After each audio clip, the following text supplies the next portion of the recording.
My MIL told her book club about my case. The husband tried to kill his wife. My mother-in-law is a small-town southern gossip who lives for drama. I'm a divorce attorney, which to her is Christmas every day. Always pumping me for work stories to share at church. I give vague crumbs, nothing specific, always ethical. She flew in for my husband's birthday. I was working from home on a particularly messy divorce, took a shower break before lunch, left files in my locked office like always. At lunch, after our iced teas arrived, she says, "So what happened with the Johnsons' kids? Did she get custody, or were they destroyed?" I snorted tea everywhere. She knew names, details, specifics only possible from reading confidential client files. "How do you know about my case?" "Oh, I was cleaning your office while you showered." My office wasn't dirty. This file is massive. To know what she knew, she had to sit and read through multiple pages of confidential documents. She didn't glimpse, she actively snooped. "You read my client files?"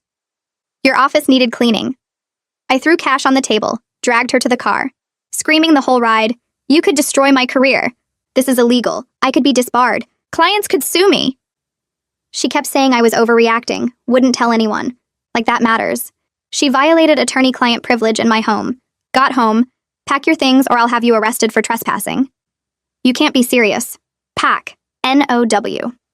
Called an Uber, set destination to airport, watched her get in. No plane ticket, no money. Just sent her to figure it out. My husband works on a secure site, no phones until 5 p.m. No idea his mother's sitting at the airport trying to get home. Probably been there 3 hours. Part of me feels guilty. She's elderly, unfamiliar city, confused. But she went through confidential legal documents. Could have cost me my license, career, everything. If clients found out their divorce details were read by some random gossip-hungry woman, phone buzzing nonstop. 17 missed calls from unknown number, probably airport payphone. 2 from sister-in-law asking if everything's okay because MIL called crying. Nothing from husband yet. 4:47 p.m. 13 minutes until he discovers I shipped his mother to the airport like unwanted cargo. 5:23 p.m. Husband called. "Where's my mother?" "Airport." "Why?" She read my confidential client files, the entire divorce case, while I showered. Silence. She what? Went through my locked office, read privileged documents for gossip material? Jesus, is your job okay? Don't know. Depends if she keeps quiet. I'll call her. Book her a one-way flight. You're not mad? At her? She could have destroyed our livelihood for gossip. Lucky you didn't call police. 7:45 p.m. Mill on plane home. Husband paid after 40-minute lecture about boundaries, legal consequences. She's banned indefinitely. She tried tears. Just curious. Small-town woman doesn't understand big city law. Husband's response, you read someone's diary. Financial records, custody arrangements, affairs, abuse allegations, violated real people during their worst time. She's texted 12 apologies, haven't responded. Meeting with managing partner tomorrow about informing the client. Career might still be over. Worst part? She texted husband separately. Don't understand why she's upset. Not like I was telling everyone, just my book club. Book club. 20 gossip-hungry women in a small town where everyone knows everyone. Changing locks tomorrow. Never leaving office unlocked again. But this morning, everything changed. Managing partner called before our meeting.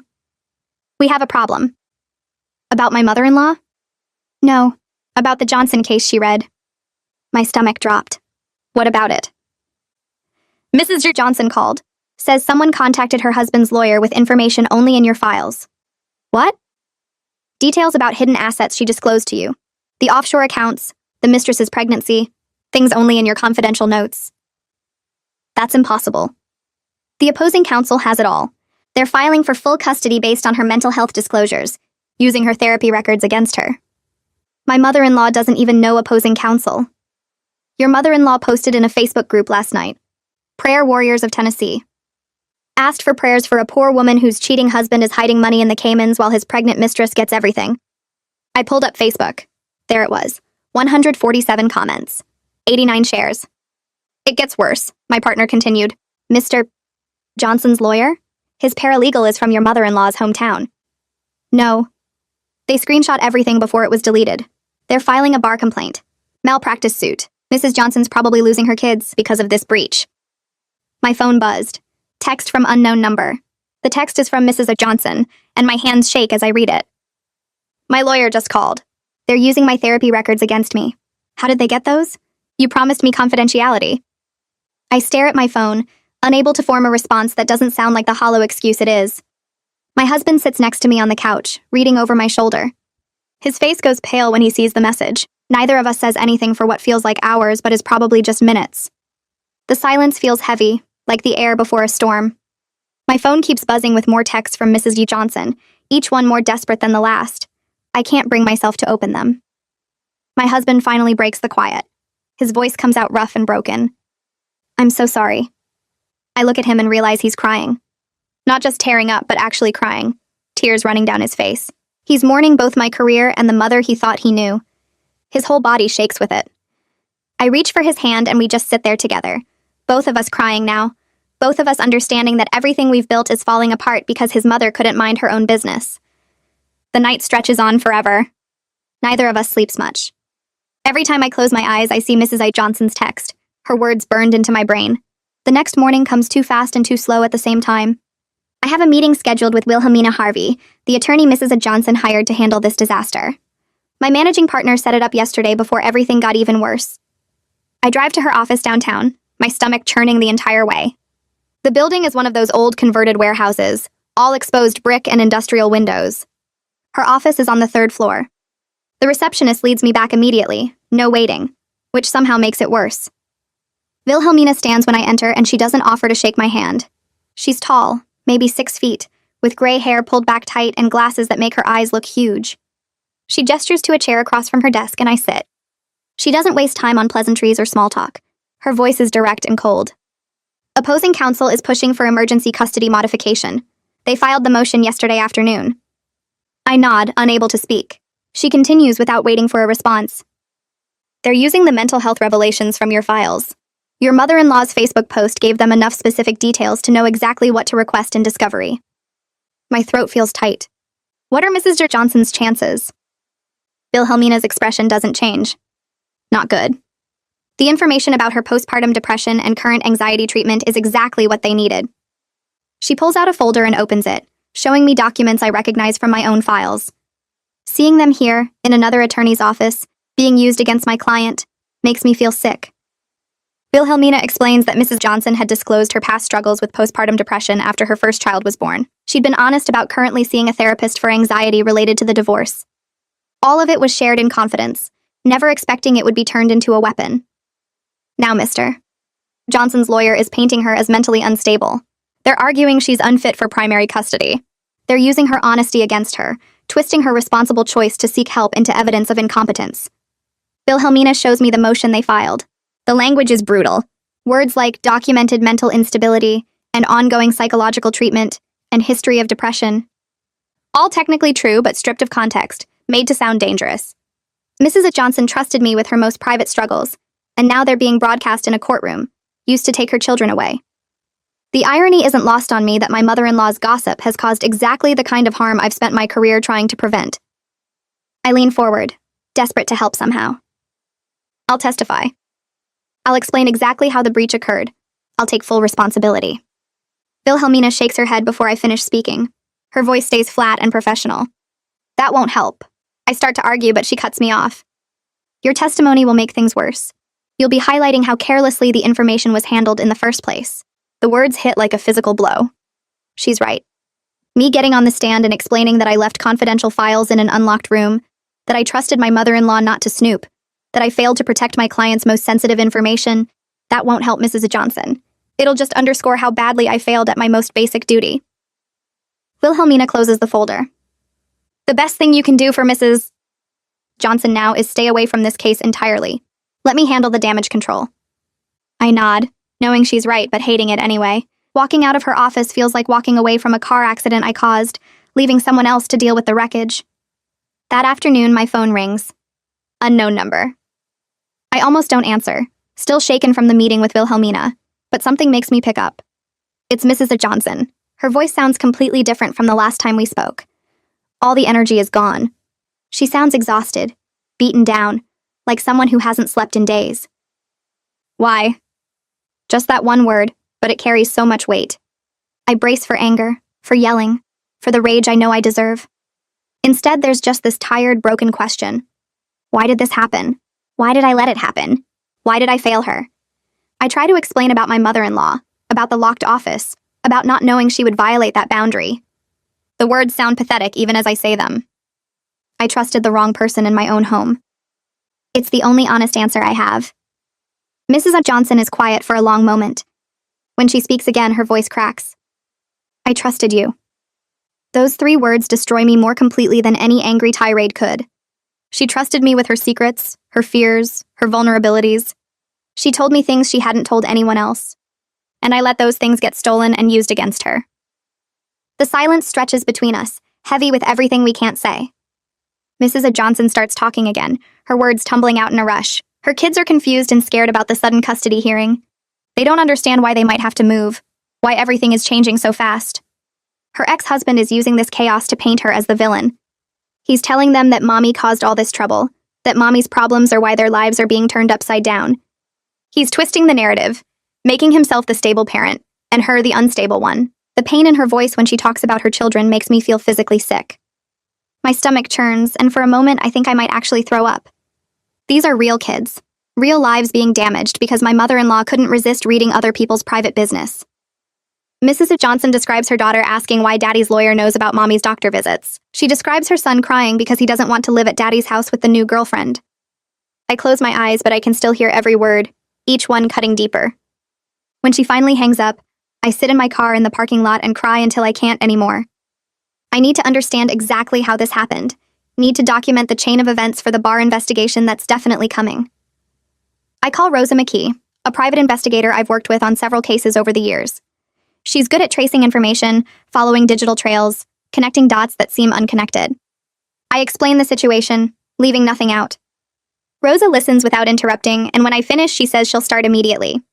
Her voice is businesslike, professional, but I can hear the concern underneath. She knows what this means for my career. She knows how bad this is. I give her access to the Facebook screenshots, my mother-in-law's profile, everything I have. Rosa promises to call as soon as she finds anything. I don't expect to hear back for days, maybe a week. This kind of investigation takes time, requires careful work, involves tracking down connections that aren't obvious. Rosa calls back 3 hours later. I'm sitting at home staring at my computer screen without really seeing it, when my phone rings. She's found the paralegal who screenshot my mother-in-law's post. Her name is Pearl Corona. She's been working for Floyd Mathis, Mr. Aunt Johnson's attorney, for 6 years. Rosa's voice is matter-of-fact as she recites the information, but I can tell she knows how damaging this is. Pearl Corona from my mother-in-law's hometown, working for opposing counsel, perfectly positioned to connect the dots. Rosa keeps talking, giving me more details. Pearl graduated from a community college with a paralegal certificate, started working for Floyd right after. She's been with his firm ever since, handling all his divorce cases, managing his files, screening his calls. She's trusted, experienced, exactly the kind of employee who would recognize important information when she saw it. And she saw my mother-in-law's Facebook post in their shared prayer group.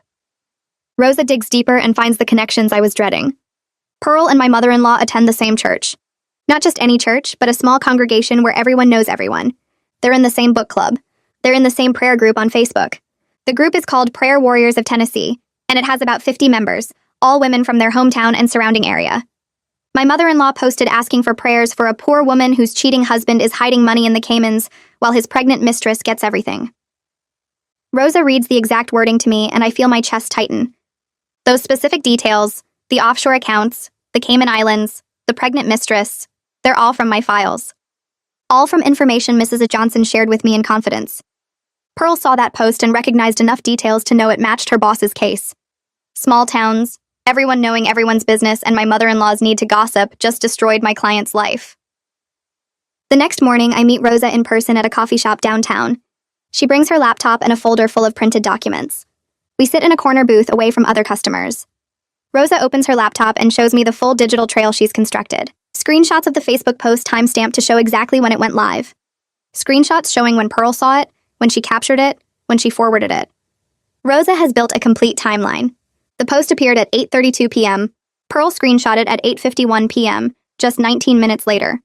She must have been scrolling through her phone before bed, saw the post, and immediately recognized the details. Rosa shows me the email Pearl sent to Floyd Mathis at 9:03 p.m. that same night. The subject line reads, Johnson case information. The body of the email is brief. Pearl attached the screenshot and wrote one sentence. This might be about the Johnson case. Professional, careful, covering herself legally while still getting the information to her boss. Floyd responded at 6:15 the next morning, asking Pearl to pull all their files on the Johnson case and prepare a comparison. By noon that day, they'd filed their motion for emergency custody modification. Rosa shows me Floyd's motion to compel discovery next. He filed it 2 days after Pearl sent him the screenshot. The motion cites credible information from a reliable source suggesting Mrs. Johnson has undisclosed mental health issues that could affect her ability to parent. He doesn't name my mother-in-law or mention Facebook, just says he received information from someone with knowledge of the situation. The judge granted the motion based on how specific Floyd's claims were. He knew about the postpartum depression from 8 years ago. He knew about the anxiety medication Mrs. Johnson started taking 6 months ago. He knew about the therapy sessions she'd been attending twice a week. All of that came from my files, from notes I took during confidential conversations with my client. Rosa pulls up my mother-in-law's Facebook post again, and we compare it line by line to my case notes. Every single detail matches. The Cayman Islands account at First Caribbean International Bank. The mistress's due date in November. The specific amount Mr. Johnson transferred before filing for divorce. Even the name of Mrs. Johnson's therapist appeared in a comment my mother-in-law made responding to someone in the prayer group. There's no way to argue this leak came from anywhere else. My mother-in-law read my files, memorized enough details to sound authoritative, and shared it all with her prayer group thinking she was helping. Rosa closes her laptop and looks at me with something like pity. She says the evidence is clear and damning, and any investigation will trace the breach directly back to my home office and my failure to secure it properly. I drive home feeling sick. My husband gets back from work an hour later and finds me sitting in the dark in our living room. He turns on a lamp and sits next to me without saying anything at first. Then he asks what happened today, and I tell him about Rosa's findings, about Pearl Corona and the timeline, about how the Facebook post matches my notes exactly. He puts his head in his hands. After a long silence, he asks if my career is over. I tell him I don't know yet, but it's looking bad. He asks if there's anything he can do, and I shake my head. The damage is done. His mother violated my trust and my client's privacy, and now Mrs. Johnson is going to lose her kids because of it. We sit there together for a while, not talking, just existing in the same space while everything falls apart around us. My phone rings. It's Mark calling from the office. He tells me Judah has been assigned to investigate my case for the Bar Association. I ask who Judah is, and Mark explains he's his brother, works as an investigator for professional conduct complaints. Mark sounds sorry about it but says Judah is fair and thorough, which doesn't make me feel better at all. Fair and thorough means he'll find everything Rosa found and probably more. Mark says Judah will want to interview me soon, probably within the week.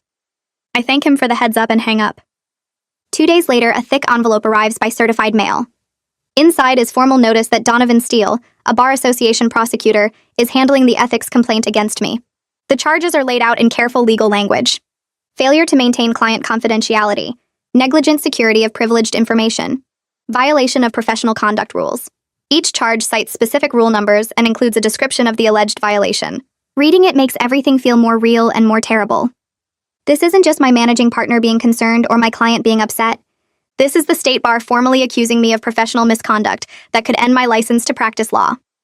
The letter says I have 30 days to respond in writing, and that an investigation is underway.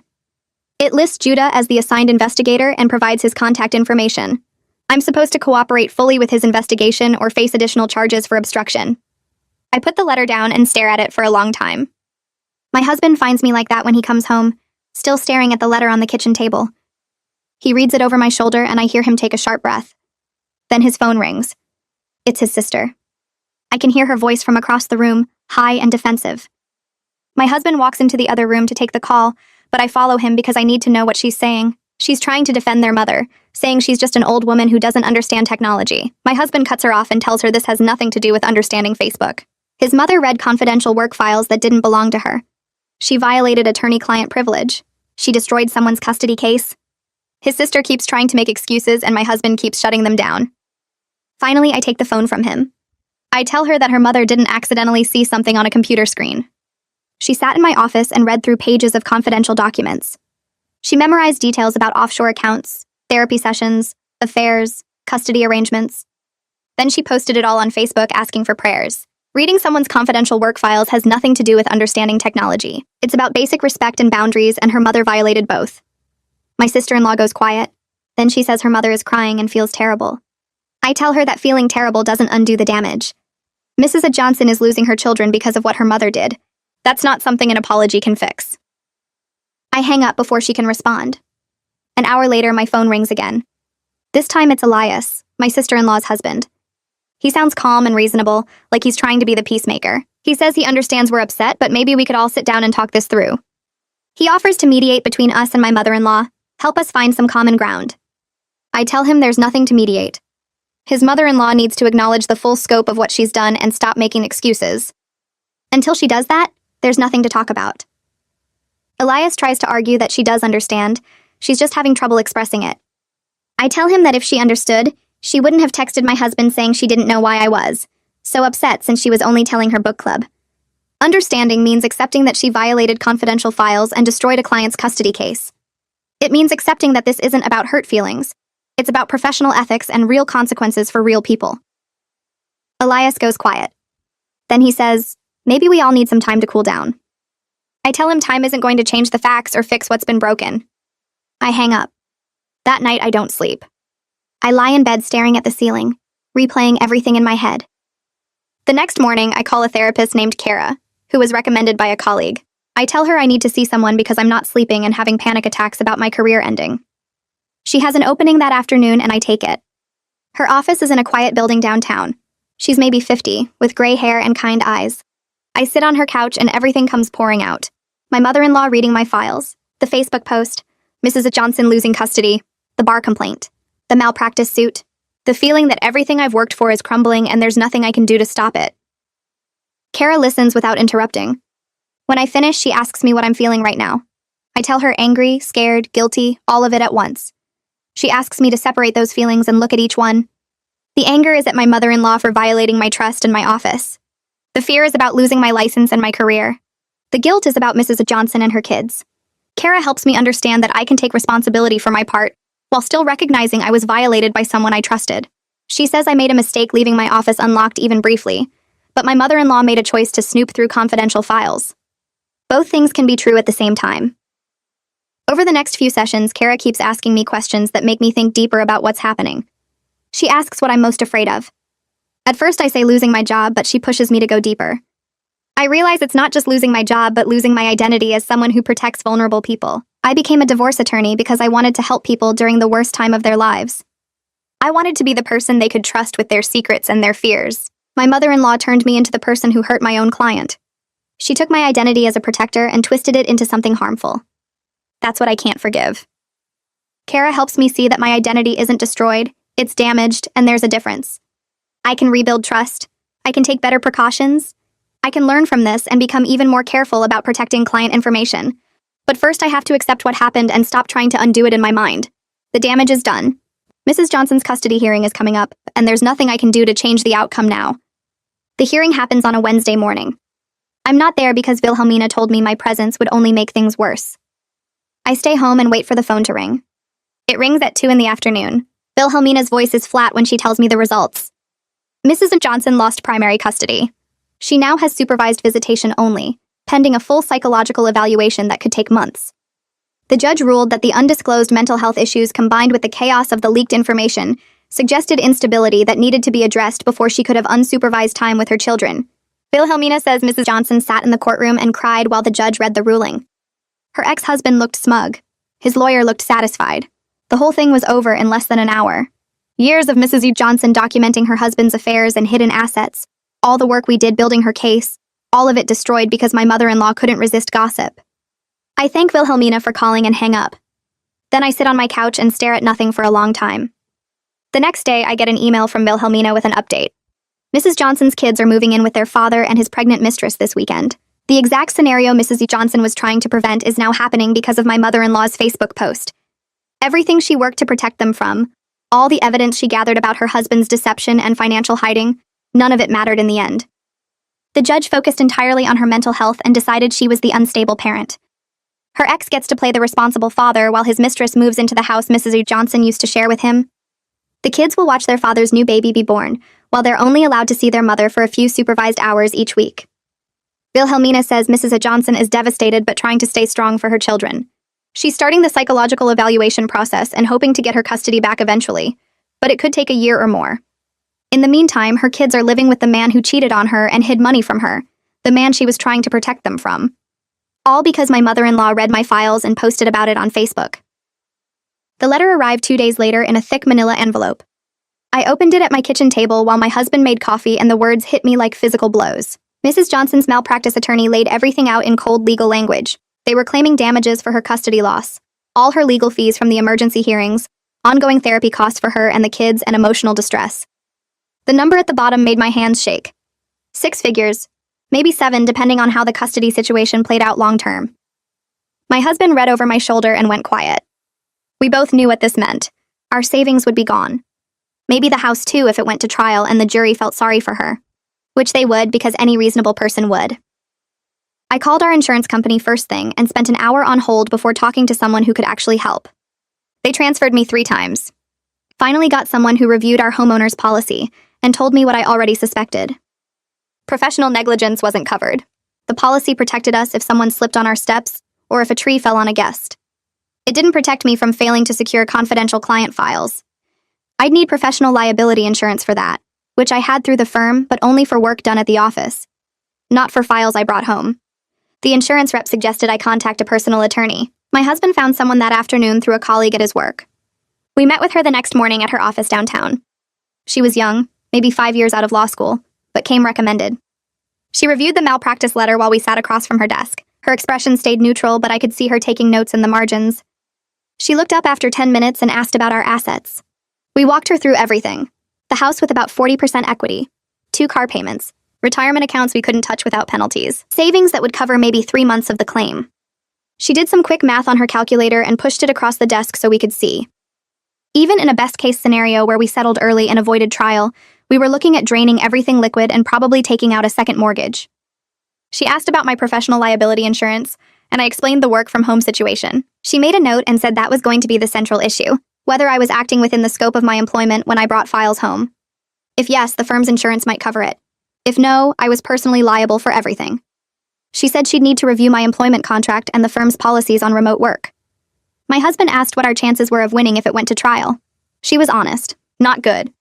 Mrs. Johnson had documented harm, lost custody, legal fees, emotional trauma. A jury would sympathize with a mother who lost her kids because her lawyer's family member gossiped about her private life. The fact that I didn't personally leak the information wouldn't matter much. I was responsible for keeping it secure. She recommended we try to settle as quickly as possible, minimize the damage, and move on. But settlement still meant financial devastation. Just less of it. We left her office and sat in the car for a long time. My husband finally started the engine and we drove home without talking. That afternoon, Mark called. His voice was different. Still professional, but with an edge I hadn't heard before. The firm was hiring outside counsel to investigate their potential liability, if they could be sued alongside me or if this was entirely my personal responsibility. He said it sympathetically, but I heard what he wasn't saying. The firm would protect itself first. If they could prove this was my personal failure and not a work-related incident, they'd cut me loose and let me face the lawsuit alone. I thanked him for the heads up and hung up. Then I went to my home office and stared at the space where my mother-in-law had sat reading through Mrs. Johnson's life. I called a locksmith and had him install a new deadbolt that needed a key from both sides. Ordered a security camera online that would record anyone who entered. Packed up every single physical file and drove them to the office where they should have stayed in the first place. The whole time I kept thinking about how pointless it all was. The damage was done. Installing better security now was like putting a fence around an empty field after someone stole your horse. But I did it anyway because I had to do something. My husband's phone dinged that evening. An email from his mother. Long, single-spaced, probably 2,000 words. He read it with his jaw getting tighter and tighter. Then he handed me his phone so I could see it too. She'd written this whole explanation about how she was trying to help by praying for the people in my cases. How she thought if she understood their situations better, she could pray more specifically. How she never meant for anyone to get hurt. How she was sorry, but also how could she have known that reading the files would cause such problems? She still didn't get it. She thought the violation was sharing what she read, not reading it in the first place. Like if she'd just kept her mouth shut after snooping through confidential documents, everything would have been fine. My husband spent an hour writing his response. He copied me on it before sending. He explained attorney-client privilege in detail. Told her that confidential meant confidential, not just don't tell too many people. Walked her through how her actions destroyed Mrs. Johnson's custody case and might destroy our financial future. Listed the real-world consequences in numbered points. Legal fees, malpractice claims, bar investigations, career damage. He ended by saying he loved her, but couldn't have a relationship with her, until she truly understood what she'd done and stopped making excuses. I watched him hit send and then close his laptop harder than necessary. 2 days later, Rosa's report arrived by email. I sat at the kitchen table and opened the PDF with my husband standing behind me. The document was 20 pages long with attachments showing the complete chain of information transfer. Rosa had traced everything from my office to my mother-in-law's hands, to the Facebook post, to Pearl's screenshot, to Floyd's filing. Every step documented with timestamps and receipts. The executive summary made me feel sick. Rosa wrote that while my mother-in-law clearly violated my privacy and trust, I had created the conditions that made the breach possible. She noted that I left confidential files in an unlocked room during a time when I knew a house guest was present. She acknowledged that most people wouldn't expect a family member to actively snoop through work documents, but she also pointed out that basic security protocols require assuming all unauthorized persons pose a risk. Her conclusion used the word negligent 3 times. My husband read over my shoulder and squeezed my hand, but didn't argue with the findings. We both knew Rosa was right even though it hurt to read. I forwarded the report to my attorney and copied Mark. Within an hour, Mark called to say the firm's outside counsel would want to review it as part of their liability assessment. He sounded tired, and I realized this whole mess was probably affecting his reputation too, since he supervised my work. The formal bar complaint arrived by certified mail the next morning. Donovan Steele had filed it with the State Bar's disciplinary board and included copies of Rosa's report, the Facebook screenshots, Floyd's court filings, and statements from Pearl about how she obtained the information. The charges took up 4 pages. Failure to maintain client confidentiality, negligent security of privileged information, conduct prejudicial to the administration of justice, and a new one I hadn't expected, bringing the profession into disrepute based on media coverage of the case. That last charge confused me until I Googled my name and found 3 articles about the situation. None used my name directly, but they all referenced a local divorce attorney whose family member leaked client information to opposing counsel. One article included quotes from legal ethics professors discussing the case. Another had a comment section where people debated whether working from home created unacceptable confidentiality risks. A legal blog I'd read for years ran a whole piece questioning whether attorneys could adequately secure client information in home offices, or if the pandemic's remote work trend had compromised professional standards. I closed my laptop and stared at the wall. People were using my failure as a case study. The emails from clients started that afternoon. The first one was polite and apologetic.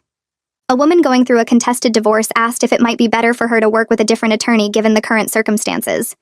She said she trusted me personally, but worried about how my situation might affect her case. The second email was more direct.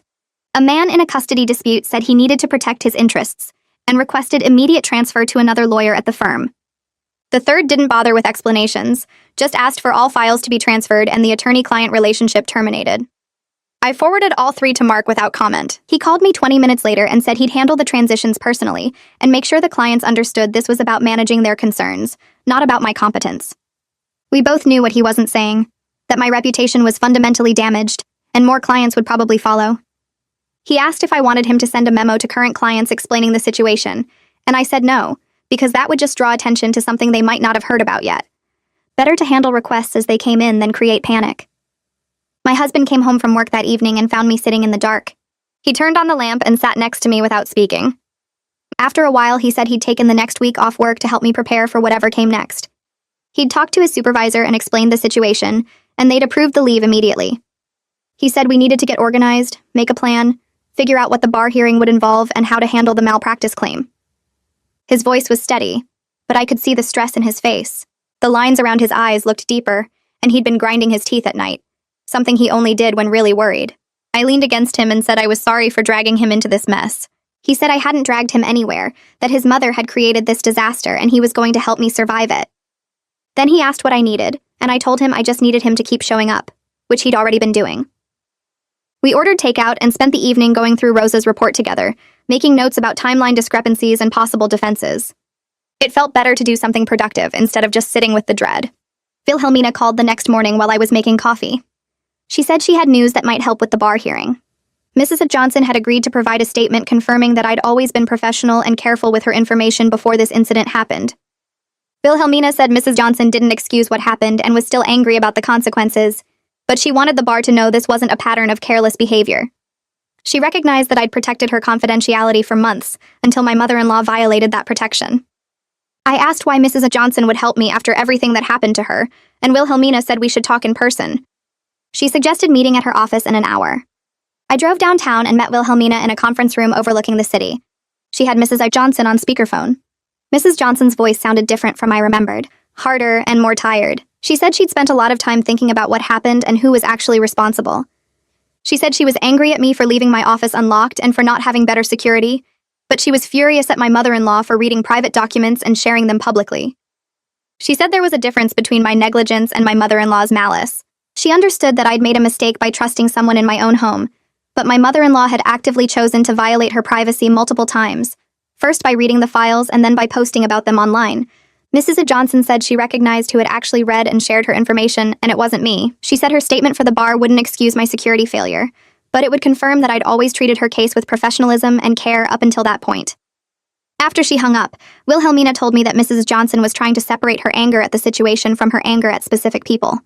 She said Mrs. Johnson blamed both of us, but recognized different levels of responsibility. My husband's sister called that evening. She said their mother was devastated that we wouldn't forgive her and didn't understand why we were being so harsh. I told her that forgiveness required acknowledgement of wrongdoing, not just sadness about consequences. The sister said their mother had apologized multiple times and didn't know what else we wanted. I explained that every apology had included excuses and explanations about how she didn't mean for things to turn out badly or didn't understand the rules. I said real accountability meant accepting full responsibility without deflecting or minimizing. The sister went quiet, and then said, "Maybe I was expecting too much from an older woman who made an honest mistake." I told her there was nothing honest about sitting in my office reading through confidential files for long enough to memorize specific details.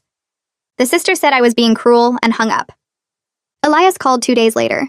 He said he wanted to try arranging a family meeting where everyone could talk through what happened and hopefully find a path forward. My husband had been avoiding his calls but finally answered this one. He told Elias he'd agree to meet on one condition, that his mother came prepared to take full responsibility without excuses or deflection. Elias said he'd talk to her and make sure she understood what that meant. My husband said he doubted that would happen, but he'd give it one chance. We scheduled the meeting for the following Sunday at Elias and my sister-in-law's house. My husband warned me it would probably be a disaster, but we had to try at least once.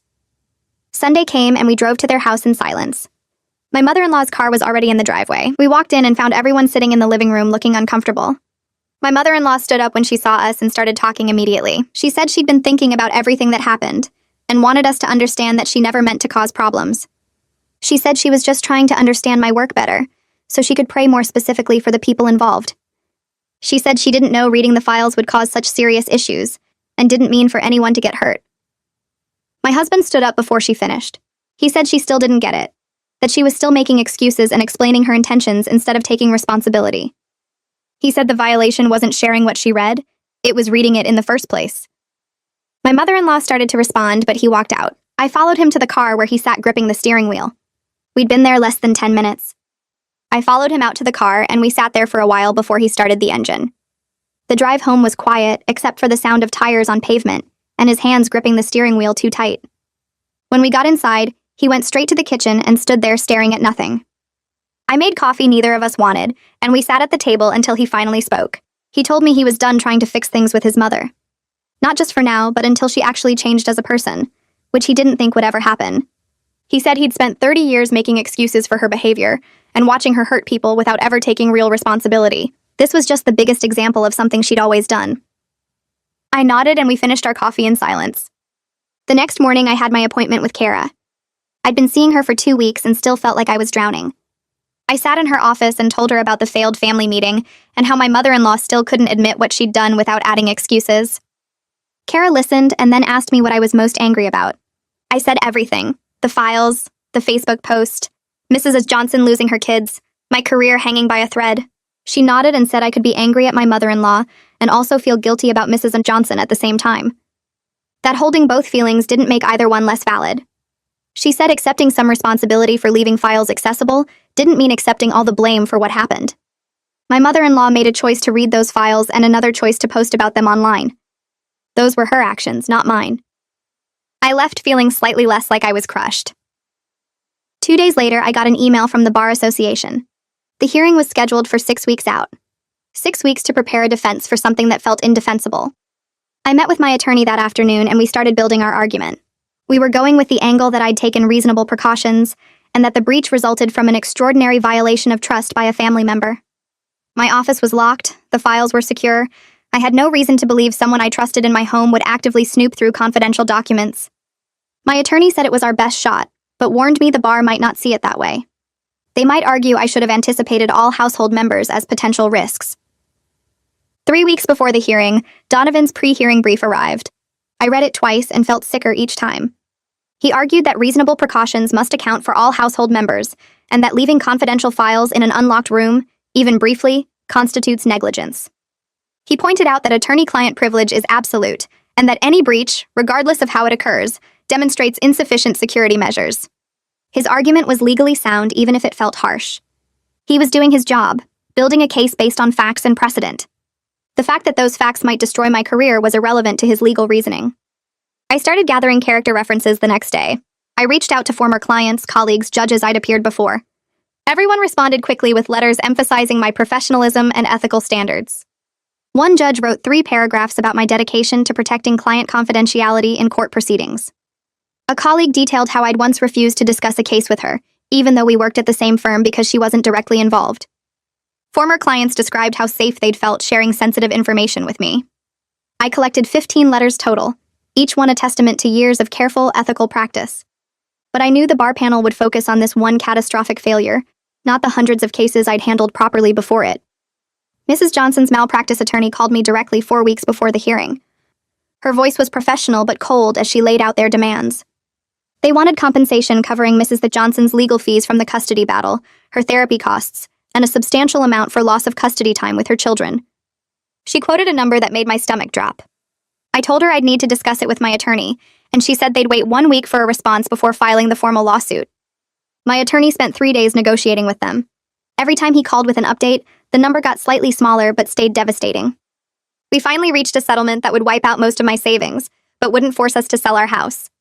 I agreed to it because Mrs. Johnson deserved compensation, and fighting would only create more damage. My attorney warned me that settling might look like an admission of guilt to the bar panel, but I didn't care anymore. Mrs. Johnson had lost time with her kids because of what happened in my house. She deserved something, even if it bankrupted me. The settlement paperwork arrived 2 days later. I read through the clauses with my attorney on speakerphone. The worst part was the acknowledgement section where I had to state that my security measures were insufficient and that Mrs. Johnson suffered real harm as a result. Signing it felt like carving out a piece of my professional identity with a dull knife. I was admitting in writing that I'd failed to protect my client, that my precautions weren't enough, that I was responsible for her suffering. My hand shook as I signed each page. My attorney witnessed it remotely and told me I was doing the right thing. I hung up and sat staring at the signed documents for an hour. 2 weeks before the bar hearing, a letter arrived addressed to me in handwriting I recognized.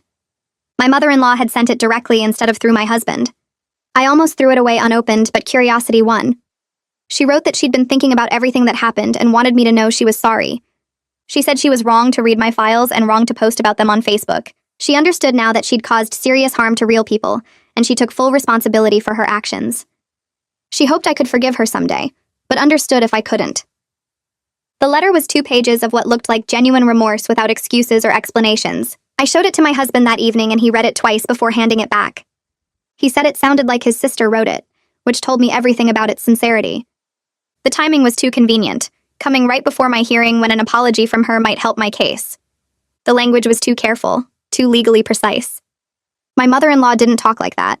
She talked in justifications and deflections and reasons why things weren't really her fault. This letter was written by someone coaching her on what to say to minimize her own liability. I filed it away, knowing I'd probably have to show it to my attorney, but feeling nothing about the words on the page. The bar hearing was scheduled for 9 a.m. on a Tuesday morning in downtown. I wore my most conservative suit and arrived 30 minutes early. The conference room was smaller than I expected, with a long table where 3 panel members sat reviewing documents. 2 women and 1 man, all attorneys with decades of experience. They looked up when I entered and gestured to the chair facing them. My attorney sat beside me and opened his briefcase. The lead panel member introduced herself and explained the process.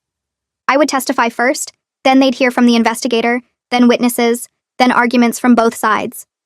She asked if I understood, and I nodded. My throat felt tight. She asked me to describe what happened on the day my mother-in-law accessed the files. I walked through every detail. The shower, the locked office, coming downstairs to find her at lunch knowing things she shouldn't know. The panel members took notes. One asked why I kept files at home instead of only at the office. I explained I'd worked from home 2 days a week for 3 years without incident, that I had a dedicated office with a lock, that I followed all firm protocols for document security.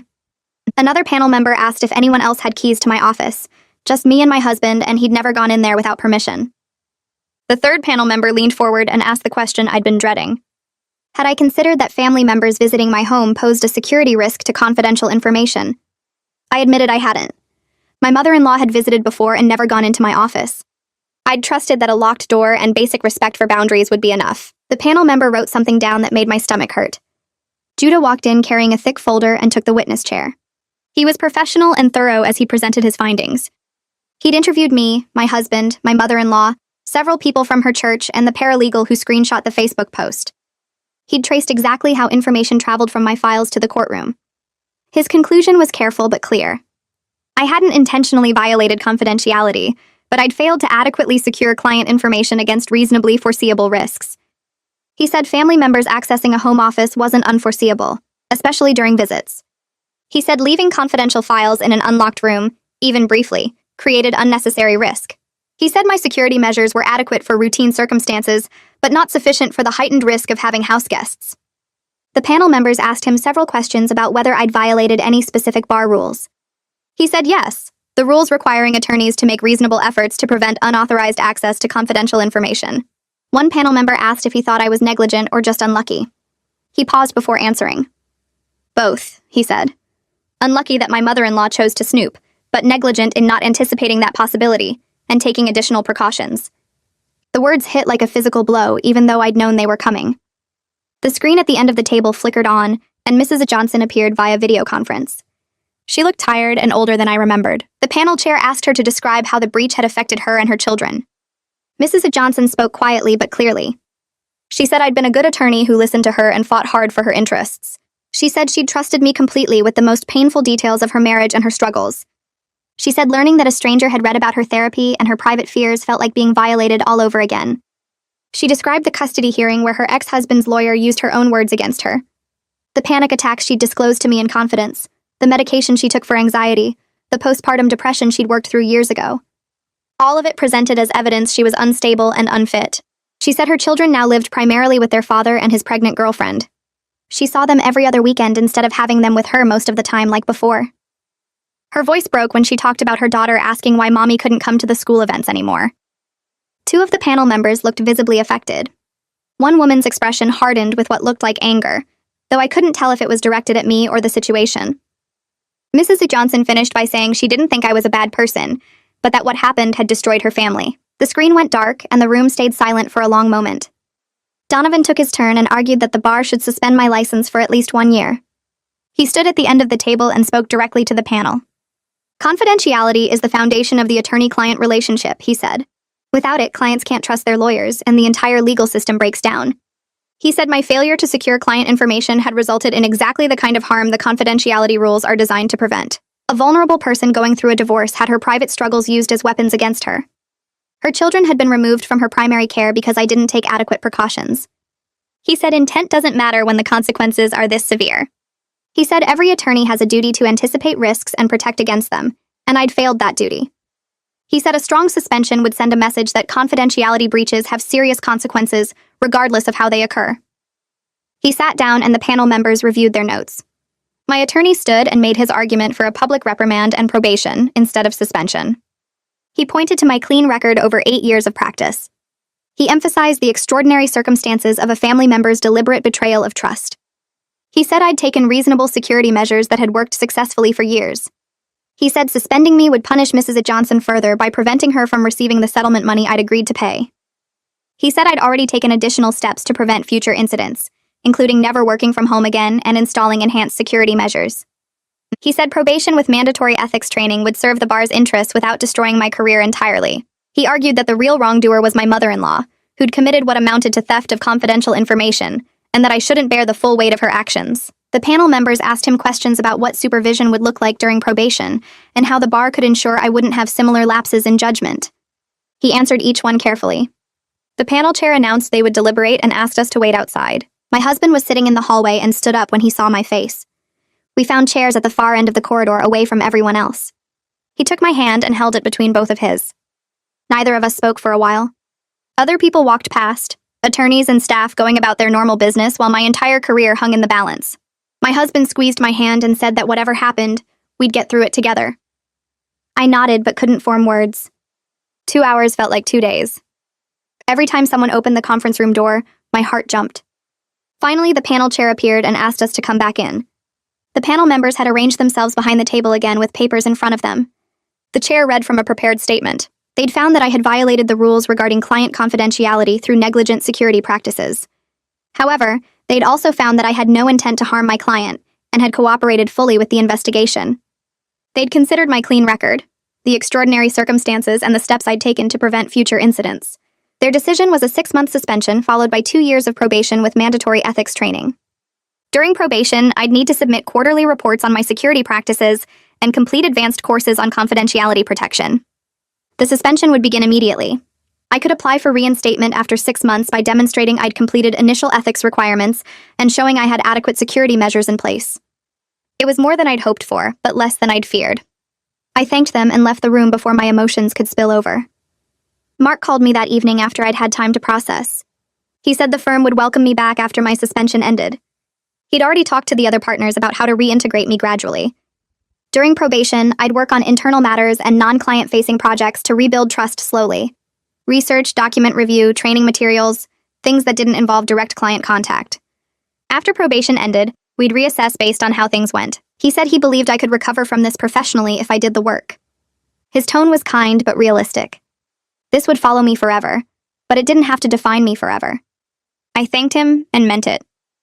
Having a path forward, even a difficult one, felt better than the void I'd been staring into. I started my suspension the next week and threw myself into the required ethics courses. Advanced confidentiality training, security protocols, risk assessment procedures. I took notes like a first-year law student and completed every assignment thoroughly. I also started volunteering with legal aid on non-confidential matters, helping with intake forms and basic paperwork that didn't involve accessing client files. It felt good to do legal work again, even small tasks. I kept seeing Kara weekly to process everything that had happened. She helped me work through the guilt about Mrs. U. Johnson, and the anger at my mother-in-law, and the grief over my damaged career. Slowly, I started to feel less like I was drowning and more like I was swimming toward shore. 4 months into my suspension, Wilhelmina called with unexpected news. Johnson had reached a new custody arrangement through mediation. Instead of supervised visits every other weekend, she'd have alternating weeks with her children. It wasn't what she'd wanted originally, full primary custody, but it was a meaningful improvement from where things stood after the hearing. Wilhelmina said Mrs. Johnson's ex-husband had agreed to the change after she completed her psychological evaluation, which showed she was stable and capable. The evaluator had noted that her anxiety was situational and related to the divorce, not a chronic condition that affected her parenting. Mrs. Johnson's kids would spend half their time with her again. Wilhelmina said Mrs. Johnson wanted me to know because she thought I'd want to hear that things had gotten somewhat better. I thanked her and sat with that information for a long time after we hung up. I sat down with my husband one evening and we drafted actual rules about his mother. No visits to our house, period. If we saw her at all, it would be at his sister's place or a restaurant with other family there. He wrote it out in an email to his whole family so nobody could pretend they misunderstood. His sister called within an hour saying we were being cruel and his mother was devastated. My husband stayed calm and told her the boundaries weren't negotiable. She tried again 2 weeks later with the same argument. He gave her the same answer. His mother sent cards with long handwritten notes about how much she missed us and didn't understand why we were punishing her. He threw them away without reading past the first few lines. At Thanksgiving, we drove to his sister's house and his mother was there like we'd agreed. She tried to hug me and I stepped back. We stayed for 2 hours, ate dinner, made polite conversation, and left. She complained to his sister that we were cold and distant. He told his sister that was exactly how things would stay. 6 months passed and I went back to the firm. Mark gave me a small office near the library and assigned me to review discovery documents for other attorneys' cases. No client meetings, no court appearances, just reading through files and flagging relevant information. It felt strange being back, but not really back. I worked carefully and double-checked everything because I knew people were watching to see if I'd learned anything. Mrs. Johnson emailed me 3 months after I returned. She said her kids were doing better with the new custody schedule, and she wanted me to know she didn't blame me anymore. I wrote back thanking her and saying I was glad things improved. We've exchanged maybe 5 emails since then, always brief and polite. My husband and I are closer now than before all this happened. Going through something this bad together either breaks you apart or makes you stronger, and somehow we ended up stronger. My career will never be what it was before. Other attorneys are professional with me, but there's always this slight distance, this awareness that I'm the person who had the confidentiality breach. I've accepted that. I'm building something different now, something smaller and more careful. I installed a safe in my home office and I lock it every single time I step away. I never take calls about cases when anyone else is home. These things feel excessive, but they're necessary because I learned the hard way that trust isn't enough, and neither is being careful most of the time.